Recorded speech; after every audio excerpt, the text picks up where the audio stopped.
വർദ്ധിച്ചുവരുന്ന ലഹരി ഉപയോഗത്തിനെതിരെ സമഗ്ര ബോധവത്കരണവും സമരപരിപാടികളുമായി Calicut chamber of commerce, industry, police, excise ഉൾപ്പെടെയുള്ള വിവിധ എൻഫോഴ്സ്മെന്റ് ഏജൻസികളുടെ സഹകരണത്തോടെയാണ് പ്രവർത്തനം.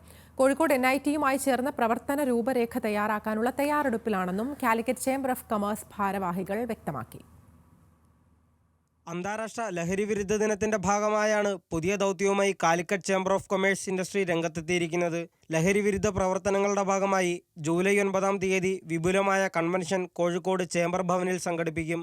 വിവിധ എൻഫോഴ്സ്മെന്റ് ഏജൻസികളായ police, excise, RTO, forest, customs എന്നിവ കൂടാതെ സംസ്ഥാനത്തെ എല്ലാ പ്രൊഫഷണൽ കോളേജുകൾ, സെക്കൻഡറി, ഹയർ സെക്കൻഡറി സ്കൂളുകൾ, വ്യാപാര സംഘടനകൾ, ഹോസ്റ്റൽ അധികാരികൾ തുടങ്ങിയവർ കൺവെൻഷന്റെ ഭാഗമാകും. നേരത്തെ സൂചിപ്പിച്ച പോലെ നമ്മളൊരു അണ്ടർടേക്കിംഗ് ഇപ്പോൾ നമ്മൾ ആദ്യം നമ്മുടെ സ്ഥാപനങ്ങളിൽ ജോലി ചെയ്യുകയാണെങ്കിൽ അവരുടെ അണ്ടർടേക്കിംഗ് നമ്മൾ മേടിക്കുകയാണ്. അതുപോലെ തന്നെ ഇത് കണ്ടുപിടിക്കാനുള്ള അനലൈസിങ്. ഇപ്പൊ നമ്മൾ ഒരു മദ്യപിച്ചിട്ടുണ്ടെങ്കിൽ ഒരു വണ്ടി ഓടിച്ചു കഴിഞ്ഞാൽ അത് അനലൈസ് ചെയ്യാൻ ബ്രത്ത് അനലൈസർ ഉണ്ട്. ഇത് അതുപോലെ തന്നെ നമ്മുടെ ഡ്രഗ്സ് കഴിച്ചിട്ടുണ്ടെങ്കിൽ അത് അനലൈസ് ചെയ്യാനുള്ള എക്യുപ്മെന്റ് ഇപ്പോൾ ഓൾറെഡി ഇറങ്ങിക്കഴിഞ്ഞു. അതിപ്പോൾ നമ്മുടെ കോഴിക്കോട് ഈ ഭാഗത്തേക്ക് എത്തിയിട്ടില്ല. അത് ആ സാധനത്തിന്റെയും ആവശ്യകത വളരെ അത്യാവശ്യമായിട്ട് വന്നിരിക്കുകയാണ്. കോഴിക്കോട് NIT പ്രവർത്തന രൂപരേഖ തയ്യാറാക്കും.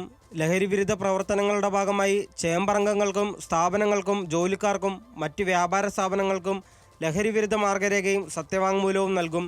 ഇവർ ലഹരി വിൽപ്പനയുമായി ബന്ധപ്പെട്ടതായി വിവരം ലഭിച്ചാൽ അവരുടെ മെമ്പർഷിപ്പ് റദ്ദു ചെയ്യുമെന്നും കാലിക്കറ്റ് ചേംബർ ഓഫ് കൊമേഴ്സ് നേതൃത്വം അറിയിച്ചു. ഇതിനുവേണ്ടി നിരന്തരമായി പ്രവർത്തിക്കാൻ ചേംബർ മുൻ പ്രസിഡന്റ് സുബൈർ കൊളക്കാടൻ ചെയർമാനായ ആന്റി ഡ്രഗ് ടാസ്ക് ഫോഴ്സും രൂപീകരിച്ചതായി ചേംബർ ഓഫ് കൊമേഴ്സ് ഭാരവാഹികൾ വ്യക്തമാക്കി. ന്യൂസ് മലയാളം, കോഴിക്കോട്.